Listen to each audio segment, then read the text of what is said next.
नमस्कार दोस्तों, स्वागत है आप सभी का एएसबी बायोलॉजी क्लासेस में, जहां पर आपको पढ़ाया जाता है NCERT line by line concept से लेकर के क्लियरिटी। दोस्तों, आज के इस क्लास में हम शुरू करने जा रहे हैं एक नए चैप्टर को, जिसका नाम है रिप्रोडक्टिव हेल्थ। यानी कि हम यहाँ पर जानेंगे कि रिप्रोडक्टिव हेल्थ क्या होता है, क्या क्या चीज़ें इसमें अपनाई जाती है एक रिप्रोडक्टिव सिस्टम को हेल्दी रखने के लिए, या एक पर्सन को रिप्रोडक्टिवली हेल्दी होने के लिए क्या क्या चीज़ें ज़रूरी होती है।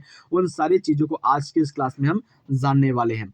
शुरू करते हैं आज की इस क्लास को बिना समय गंवाए। और ये क्लास आपकी class 12th UP board, Bihar board और साथ ही साथ अगर हम बात करते हैं तो नीट 2026 के लिए काफ़ी ज़्यादा महत्वपूर्ण होने वाला है। तो चलिए शुरू करते हैं आज की इस क्लास को और समझते हैं एक एक पॉइंट को। सबसे पहले हम बात करते हैं, डेफिनेशन पढ़ेंगे कि रिप्रोडक्टिवली हेल्दी इंसान कैसे हो सकता है, कैसे रिप्रोडक्टिव हेल्थ को हम डिफाइन कर सकते हैं। तो यहाँ पर देखिए साफ शब्दों में लिखा हुआ है कि according to the World Health Organization, यहाँ पर लिखा हुआ है कि according to the World Health Organization यानी कि WHO, रिप्रोडक्टिवली हेल्थ का मतलब क्या होता है, टोटल वेलबींग। जितने भी लोग होते हैं वो क्या होते हैं, सभी एक्सपर्ट, जैसे कि उनके रिप्रोडक्शन से जुड़े हुए सभी एस्पेक्ट जो होते हैं वो क्या होते हैं, जैसे फिजिकल, इमोशन, बिहेवियर और सोशल रूप से अगर वो हेल्दी हैं तब जाकर के क्या कहलाते हैं, वो रिप्रोडक्टिवली हेल्दी कहलाते हैं। कहने का मतलब ये है कि एक इंसान तभी रिप्रोडक्टिवली हेल्दी हो सकता है जब वो फिजिकली, मेंटली और बिहेवियरली के साथ साथ सोशली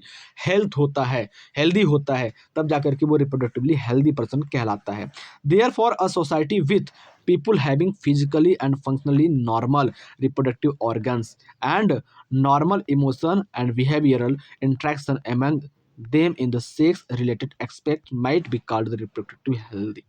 यानी कि अगर हम कहते हैं कि जब अगर हम किसी सोसाइटी की बात कर रहे हैं तो वहाँ पर रहने वाले जो लोग होते हैं वो शारीरिक रूप से या कार्यात्मक रूप से नॉर्मल होते हैं रिप्रोडक्टिव ऑर्गन्स को लेकर के, और नॉर्मल इनकी इमोशन होती हैं रिप्रोडक्टिव ऑर्गन को लेकर के। उनका जो बिहेव होता है, सेक्स रिलेटेड जो बिहेव होता है वो क्या होता है, नॉर्मल होता है, तब जाकर के क्या कहलाते हैं, वो रिप्रोडक्टिवली हेल्दी कहलाते हैं।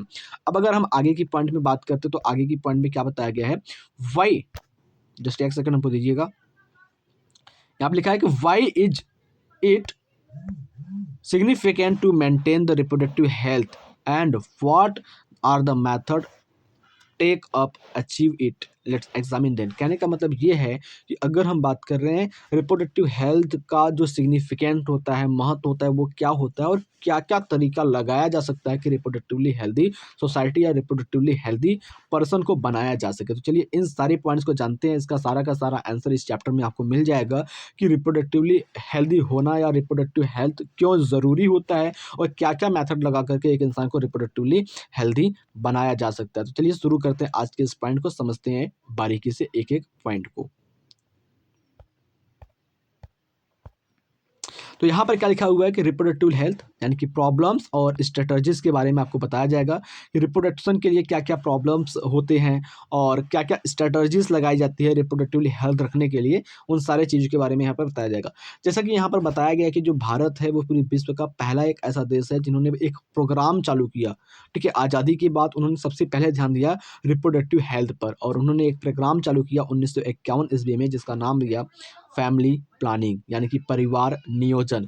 इसमें क्या होता है, यहाँ पर बताया जाता है कि कैसे हम फैमिली को प्लानिंग करेंगे, कब हमें बच्चा करना चाहिए, कितने संख्या में बच्चा करना चाहिए, अगर ज़्यादा संख्या में बच्चा पैदा कर रहे हैं तो क्या क्या समस्याएं आएंगी, कम संख्या में बच्चे हैं तो क्या क्या समस्याएं नहीं आएंगी।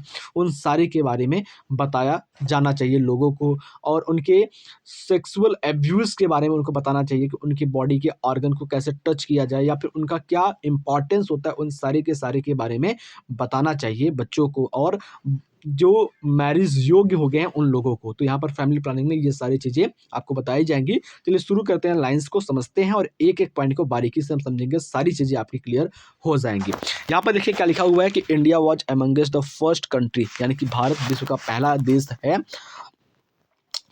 To initiate the action plan and programmes, जो क्या करता है, एक प्लान लाता है, एक्शन लाता है और प्रोग्राम लाता है एट द नेशनल लेवल, राष्ट्रीय स्तर पर, to attend total reproductive health, जो पूरी तरीके से रिप्रोडक्टिव हेल्थ के लिए काम करता है एज अ सोशल गोल, सामाजिक रूप से।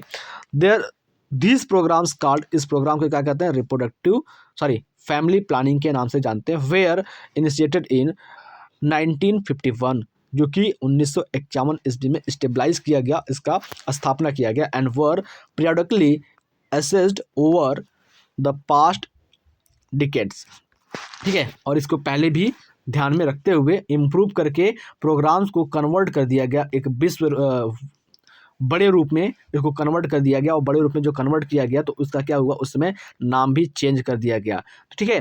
तो कन्वर्ट किया गया, तो यहाँ पर देखिए कुछ चीज़ें आई हैं, यहाँ पर देखिए बताते हैं। Reproduction related areas are currently to operation under the popular name reproductive and child health care programmes, यानी कि अगर हम बात करते हैं जो आपका फैमिली प्लानिंग था उसका नाम चेंज करके reproductive and child health care यानी कि RCH के रूप में कन्वर्ट कर दिया गया। अब अगर हम बात करते हैं तो कभी कभी आपके एग्जाम में RCH का फुल फॉर्म पूछ लेता है, या फिर कह लेता है कि what is family planning, what is family planning, ठीक है। फैमिली प्लानिंग क्या होता है इसके बारे में पूछ लेता है। तो जब आपसे व्हाट इज फैमिली प्लानिंग पूछे या फिर पूछता है कि reproductive and child health care क्या होता है, तो इन सारे का आंसर क्या होता है, एक ही होता है कि इंडिया जो होता है वो पहला देश होता है जो 1951 ईस्वी में रिप्रोडक्टिव हेल्थ को ध्यान रखते हुए एक प्रोग्राम को चालू करता है, जिसका नाम क्या होता है, जिसका नाम होता है RCH, ठीक है। फैमिली प्लानिंग होता है जिसको बाद में कहते हैं RCH, ठीक है। आगे चलते हैं, सारी चीज़ों को समझते हैं। क्रिएटिंग अवेयरनेस, जो RCH का काम था वो क्या था, क्रिएटिंग अवेयरनेस, लोगों को जानकारी प्रदान करना among people about various reproduction related aspect and providing facilities, यानी कि जो RCH था यानी कि reproductive and child health care programme था, उसका मुख्य उद्देश्य था कि लोगों के पास जा करके उनको जागरूक करना और रिप्रोडक्शन से रिलेटेड बहुत सारी चीज़ों को फैसिलिटी प्रोवाइड करना, उनको एक सपोर्ट देना, ठीक है, हेल्दी रिप्रोडक्शन के लिए सोसाइटी क्रिएट करने में are the major task under these programmes, यानी कि इस प्रोग्राम के अंदर जो बड़े बड़े टास्क ये थे वो ये थे कि लोगों के पास जाना है, लोगों के पास जा करके उनको अवेयर करना है कि हेल्दी रिप्रोडक्शन का मतलब क्या होता है, इससे क्या क्या फ़ायदे होते हैं, उन सारी चीज़ों को बताना है। साथ ही साथ उनको फैसिलिटी देना है, यानी कि उनकी सुविधाएँ प्रोवाइड करवाना है, और एक अच्छा बिल्डिंग भी बनाना है। बिल्डिंग का मतलब क्या होता है, एक अच्छी फैसिलिटी वाले चीज़ों को वहाँ पर उपलब्ध करवाना है, अच्छी फैसिलिटी वाले हॉस्पिटल को वहाँ पर बनवाना है। ये सारी चीज़ें क्या आती हैं, RCH के अंदर आती है। अब आगे चलते हैं। आगे अगर हम बात करते हैं तो लोगों को अवेयर करने के लिए, लोगों को समझाने के लिए, जागरूक करने के लिए, तो हमारे जो ये फैमिली प्लानिंग बनाने वाली संस्था थी या फिर जो गवर्नमेंट थी वो कौन-कौन से स्ट्रैटेजीज़ लगाती है, कौन-कौन से तरीके अपनाती है, उसके बारे में जानते हैं। सबसे पहले अगर हम बात करते हैं तो लोगों को अवेयर करने के लिए with the help of audio visual and print media, governmental and non governmental agencies have taken various step to create awareness among the people about the reproductive related aspect. कहने का मतलब ये है कि रिप्रोडक्टिव रिलेटेड एस्पेक्ट को समझाने के लिए, अवेयर करने के लिए जो ऑडियो विजुअल का मतलब क्या होता है, जो आप पहले क्या मिलता था, रेडियो मिलता था, तो रेडियो में प्रचार करके, ठीक है, और टीवी पर दिखा करके, साथ ही साथ अगर हम बात करते हैं प्रिंट मीडिया का मतलब क्या होता था, दीवारों पर या स्कूल की दीवारों पर, न्यूज़पेपर में, और जहाँ लोग इकट्ठा होते हैं वहाँ की दीवारों पर पेंट करके रिप्रोडक्टिव हेल्थ के बारे में अच्छे से स्लोगन लिखे जाते थे, उनको समझाया जाता था कि रिप्रोडक्टिव हेल्थ कैसे होने चाहिए। और आज भी ये चीज़ें चल रही हैं, आपने देखा होगा कहीं कहीं पर लिखा होगा, हम दो हमारे दो, ठीक है। और क्या कहते हैं, बहुत सारे रिप्रोडक्शन से रिलेटेड चीज़ों को लिखा होता है दीवारों पर, जिससे उद्देश्य ये होता है जिसका कि लोगों को अवेयर करना, लोगों को समझाना कि रिप्रोडक्टिव हेल्दी कितना ज़रूरी है, रिप्रोडक्शन का हेल्थ कितना ज़रूरी है। आगे अगर हम बात करते हैं तो यहाँ पर लोग आधे से ज़्यादा गवर्नमेंट और नॉन गवर्नमेंट एजेंसीज़ के साथ-साथ पेरेंट, ठीक है, और उसके जो अदर क्लोज़ रिलेटिव जैसे मामा हो गए, चाचा हो गए, भैया हो गए, ये सारे क्या हो, क्लोज़ रिलेटिव्स हो गए। और इनके साथ-साथ अगर हम टीचर्स की बात करते हैं और दूसरी बात फ्रेंड्स की बात करते हैं, तो इनका भी क्या होता है, बहुत बड़ा रोल रहता है, मेजर रोल रहता है डेमोंस्ट्रेशन करने के लिए अबव द इन्फॉर्मेशन, लोगों को सेक्सुअल कॉन्टैक्ट के बारे में, सेक्सुअल हेल्दी कॉन्टैक्ट के बारे में, सेक्स के बारे में, उनके सेक्सुअल ऑर्गन्स के बारे में समझाना, उनके पेरेंट्स का, उनके क्लोज रिलेटिव्स का, टीचर्स का, फ्रेंड्स का भी बड़ा योगदान रहा है। अब आगे अगर हम बात करते हैं तो यहाँ पर दूसरी चीज़ें ऐड किया जाता है, इंट्रोडक्शन ऑफ सेक्स एजुकेशन, यानी कि स्कूलों के अंदर सेक्स एजुकेशन को भी ऐड करना ज़रूरी था उस समय, ताकि लोगों को पता चल सके कि हम अपने रिप्रोडक्टिव ऑर्गन के बारे में क्या सोचते हैं, या जो रिप्रोडक्शन होता है वो क्या सोचते हैं, ठीक है। उनके बारे में बताना ज़रूरी था। यानी कि introduction of the sex education in school should also be encourage to provide right information to the young. ठीक है, यानी कि जो सेक्स एजुकेशन को अगर स्कूल में ऐड कर दिया जाए, उनके सिलेबस में ऐड कर दिया जाए, तो क्या होता था, उनको एक जो बच्चे होते थे, जो यंग होते थे, उनको क्या मिलता था, एक राइट इन्फॉर्मेशन मिल सकता था सेक्स ऑर्गन के बारे में, as so as the discourage child from believing in myths and. यानी कि जो बच्चे होते थे वो क्या करते थे, मैथ्स यानी कि झूठी मूठी के कहावतों में विश्वास रखते थे। उनका विश्वास जो था या फिर उनका जो भ्रम था, वो भ्रम क्या हो सकता था, सेक्स एजुकेशन को इंट्रोड्यूस करने से टूट सकता था। आगे अगर हम बात करते तो यहाँ पे क्या समझाया गया है, जस्ट एक सेकंड हमको दीजिएगा, हम बता रहे हैं आपको।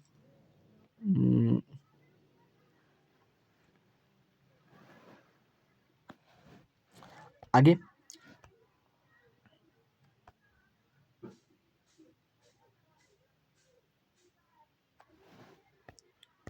आगे लिखा हुआ है, having misconception about sex related expect. जो सेक्स रिलेटेड एक्सपेक्ट के लिए उनको मिसकॉन्सेप्शन यानी कि थोड़ा सा क्या कह सकते हैं कि उनको अच्छे से समझ में नहीं आता था, जो कॉन्सेप्ट थे सेक्सुअल रिलेटेड से उनको अच्छे से समझ नहीं आता। तो सेक्स एजुकेशन को इंक्लूड कर देने के बाद उनकी सारी डाउट्स थी, वो डाउट्स क्लियर होने लगेगी, प्रॉपर इन्फॉर्मेशन मिलने लगेगा अबाउट रिप्रोडक्टिव ऑर्गन के बारे में, एडोलसेंस क्या होता है उसके बारे में, एंड रिलेटेड चेंजेस, और एडोलसेंस के समय बॉडी में क्या क्या चेंजेस होते हैं उनके बारे में भी उनको इन्फॉर्मेशन मिलने लगेगा। Safe and hygiene sexual practice के बारे में उनको बताया जाएगा। सेक्सुअली ट्रांसमिटेड डिजीज़ यानी कि एसटीडी के बारे में उनको बताया जाएगा, जैसे कि एड्स क्या होता है उसके बारे में बताया जाएगा, गोनेरिया क्या होती है, सिम्फेल्स क्या होता है, इन सारे रोगों के बारे में बच्चों को बताया जाएगा। तो उनके दिमाग में एक पॉजिटिव वेव आएगा कि सेक्सुअल हेल्थ कितना ज़्यादा ज़रूरी होता है, रिप्रोडक्टिव हेल्थ कितना ज़्यादा ज़रूरी होता है, उनको ये सारी चीज़ें पता चल जाएगी। वुड हेल्प पीपल, जो कि लोगों की मदद करेंगे, specially those in the adolescence age, मतलब ज़्यादातर उन लोगों की जो एडोलसेंस एज में है, ठीक है, group to lead the reproductively healthy life. जो एडोलसेंस में है और उनको बताया जाए कि आप अपनी रिप्रोडक्टिवली हेल्दी लाइफ कैसे जी सकते हो, इन सारी चीज़ों के बारे में बताया जाएगा। एजुकेटिंग पीपल, लोगों को पढ़ाया जाएगा, शिक्षित किया जाएगा, स्पेशली फर्टाइल कपल। ठीक है, फर्टाइल कपल का मतलब जो शादी हो चुकी है और बच्चा पैदा करने की प्लानिंग कर रहे हैं, तो उनके लिए ये रिप्रोडक्टिव हेल्थ की पार्ट जो कार्यक्रम है फैमिली प्लानिंग का, या फिर बात करते हैं आरसीएच, उनके लिए काफ़ी ज़्यादा ज़रूरी होता है। तो उसके बारे में फर्टाइल कपल्स को भी समझाना ज़रूरी है, या फिर उन लोगों को जिसकी शादी होने वाली है। ठीक है, अबाउट, ठीक है, अवेलेबल बर्थ कंट्रोल ऑप्शंस। ठीक है, इन जो अगर हम बात करें जो फर्टाइल कपल होते हैं, या फिर जो मैरिजेबल या जो मैरिज के योग्य कपल होते हैं, या मैरिज के योग्य जो लोग होते हैं, उनको बर्थ कंट्रोल के बारे में समझाना ज़रूरी होता है।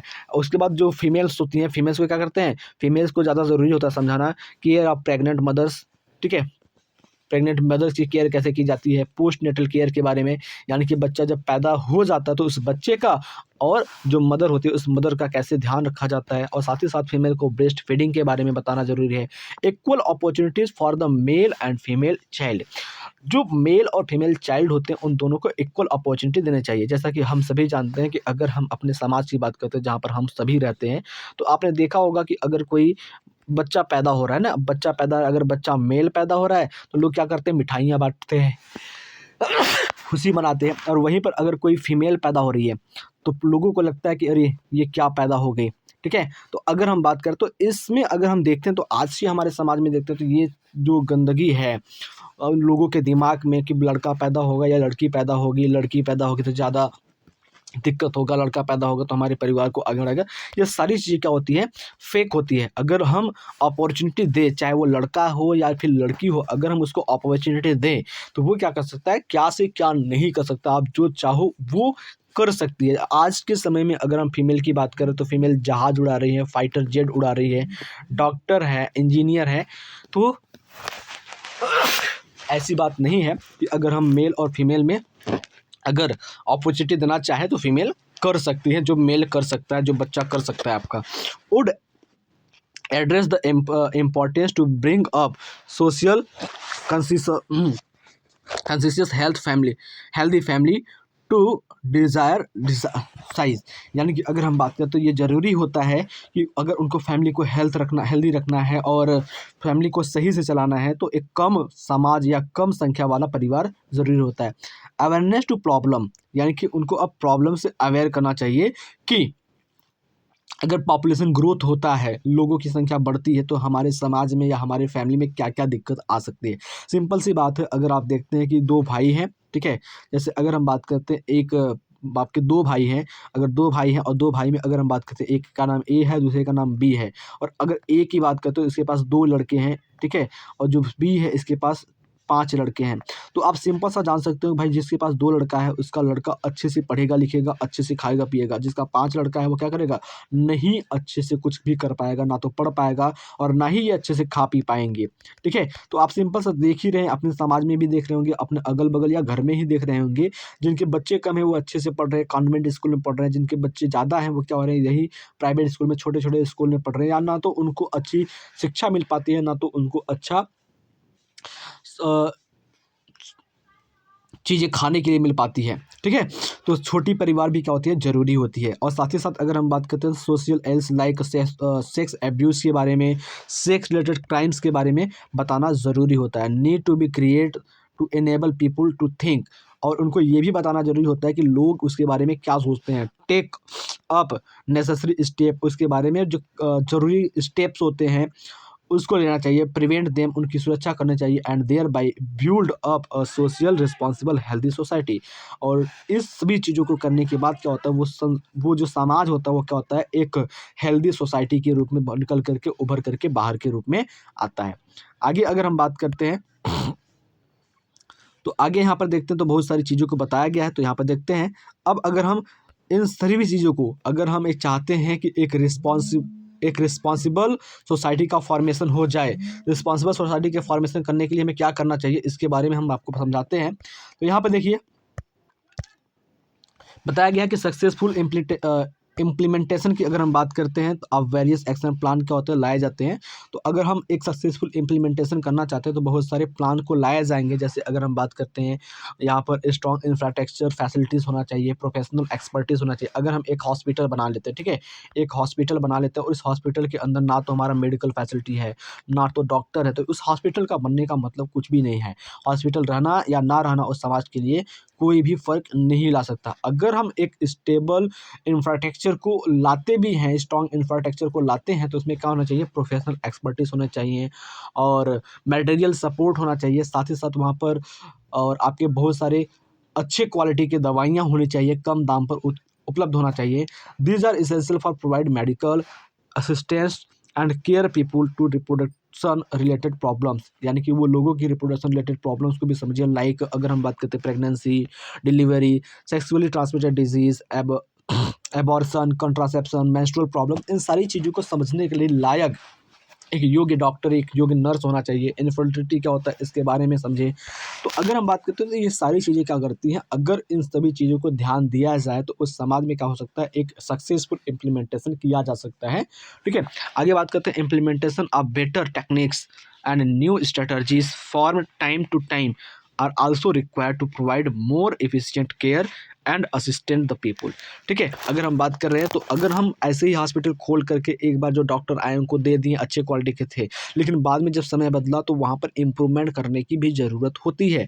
जैसे जैसे टाइम बदल रहा है तो टाइम के साथ साथ इम्प्रूवमेंट भी ज़रूरत होती है, तो इम्प्रूवमेंट भी करना चाहिए, ठीक है। सैनिटरी बैन, ठीक है, अगर हम बात कर रहे हैं तो यहाँ पर बैन कर देना चाहिए एमनियोसेंटोसिस को। एमनियोसेंटोसिस को बैन क्यों करना चाहिए, सेक्स डिटर्मिनेशन। एमनियोसेंटोसिस क्या होता है भाई, एमनियोसेंटोसिस के द्वारा हम क्या कर सकते हैं, जो पेट में बच्चा पल रहा होता है उस बच्चे के अंदर कौन सा क्रोमोसोमल डिसऑर्डर है, उन सभी चीज़ों को जांच करने के लिए किया जाता है। लेकिन आज अगर हम बात करते हैं तो प्रेजेंट टाइम में जो आपका एमनियोसेंटोसिस है वो सेक्स डिटर्मिनेशन के लिए टोटल कंप्लीटली क्या है, बैन है, ठीक है। स्ट्रक्चर एकदम स्ट्रिक्ट रूप से क्या है, बैन है। लेकिन अगर हम बात करें एमनियोसेंटोसिस जब होता था तो वहाँ पर जब लोग सेक्स डिटर्मिनेशन कर लेते थे कि पेट में जो बच्चा पल रहा है वो मेल है या फीमेल, अगर लड़की होता था तो उसको क्या करते थे, वो लोग मार देते थे। वही चीज़ लिखा गया है कि ban on amniocentesis for the sex determination to the legally check increasing the means of female foeticide, यानी कि अगर हम बात करें सेक्स डिटर्मिनेशन होता है तो फीमेल फेटिसाइड यानी कि मादा भ्रूण हत्या होता है, मैसिव चाइल्ड इम्यूनाइजेशन, ठीक है। तो जो फीमेल पेट में पल रही थी उसको मार दिया जाता है। Are some programmes that merit mention in this connection, ठीक है। और आगे इसकी बात करते हैं तो जो एमनियोसेंटोसिस होता है उसका उपयोग क्या किया जाता है, कैसे किया जाता है। इन amniocentesis some of the amniotic fluid, amniocentesis में क्या होता है, कुछ फ्लूइड को लिया जाता है आप डेवलपिंग फीटस के, इट टेक टू एनालाइज, इसका उपयोग किया जाता है द फीटल सेल्स, ठीक है। इसमें फेटल सेल्स होते हैं एंड डिजॉल्व घुले होते हैं substance. This procedure is use to test the presence of certain genetic disorder, यानी कि एमनियोसेंटोसिस का जो प्रोसीजर होता है वो यूज किया जाता है कुछ जेनेटिक डिसऑर्डर को पता करने के लिए, ठीक है, such as Down syndrome, haemophilia, sickle cell anaemia.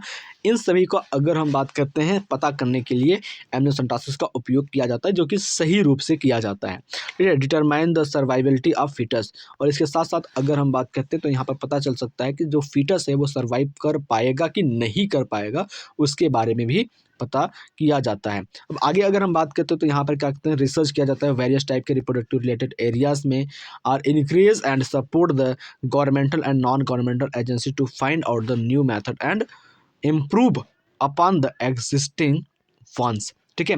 तो यहाँ पर क्या कहते हैं, अलग अलग समय पर खोज किए जाते हैं, बहुत सारे रिसर्च किए जाते हैं जिनको सपोर्ट मिलता है गवर्नमेंट से या नॉन गवर्नमेंटल एजेंसीज से, जो नए नए मेथड का खोज करते हैं, इम्प्रूव करते हैं और इनको एग्जिस्ट करते हैं। जैसे अगर हम बात करते हैं तो आपको एक नाम दिया जा रहा है सहेली, ठीक है। अब इस सहेली की अगर हम बात करते हैं तो सहेली एक दवा है जो कि आपके लखनऊ के अंदर बनाई जाती है, और ये क्या करते हैं, ओरल कंट्रासेप्टिव पिल्स है जो प्रेगनेंसी को रोकने का काम करती है। तो आई होप सारी बातें आपको अच्छे से समझ में आ गई होगी, और मिलते हैं आपसे अगले क्लास में। तब तक के लिए जय हिंद जय भारत। और अगले क्लास में हम आपको पढ़ाएंगे population stabilisation and birth control के बारे में।